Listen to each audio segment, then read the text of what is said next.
Nagmistulang dagat ang baha sa Malabon. Ang libo-libong mga inilikas sa mga eskwelahan magpapagabi. May report si Lia Manyalak del Castillo. Hanggang bewang na baha ang pilit tinawid ng mga residenteng gustong makauwi sa Malabon sa kasagsagan ng pag-uulan mula pa kaninang umaga. Dahil mataas ang tubig, kahit ang container van na pinilit makatawid, tumirik. Dahil sa taas ng tubig dito, kung sasakay ka ng tricycle, hindi pwede yung uupo ka pa dun sa loob nitong mga sidecar tulad nito. Ang mga nakatira rito, lubog na sa baha ang bahay. Ang isang pamilyang ito nga, sa loob na ng jeep lumikas. Kanya-kanya ring paraan ng mga residente para makatawid. Ang iba sinusuong ang baha, ang ilan sumasakay sa balsa o di kaya ay nagpapabuhat. Para mapasok ang Malabon, kinailangan naming sumakay sa truck ng Philippine Army. Mabilis din itong napuno ng mga stranded na commuter.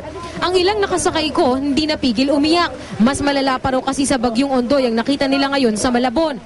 Ang isang ito naman nakitawag sa telepono para abisuhan ng pamilyang ire-rescue na ang kanyang mga kaanak. Huwag na kamong pilitin, delikado nga. Kami na lang kamo kukuha, no? Sa aming pag-iikot, tumambad ang maladagat na itsura ng Malabon. Ang ilog ng San Agustin umapaw na.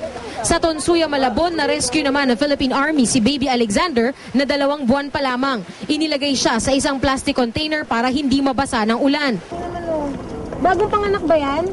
Magto 2 months pa lang. Magto 2 months? So, saan kayo galing na ni-rescue kayo? Pakibaba konti yun. Saan? Hindi, sa New Gal.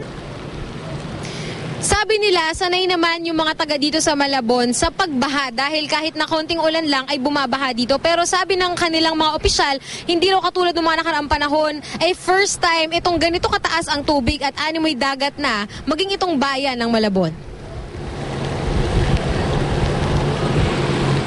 Ang Malabon City Hall ang naging command center. 20 eskwelahan ang ginamit bilang evacuation center para sa mahigit 3,000 pamilyang inilikas. Pero sa gitna ng pagkalubog sa baha, hindi nawala sa mga Pinoy ang pagiging positibo. Nakuha pa rin ngumiti ng ilang residente. Bago magtanghali, nagdeklara na ng state of calamity. 15 kasi sa 21 barangay nito ang binaha.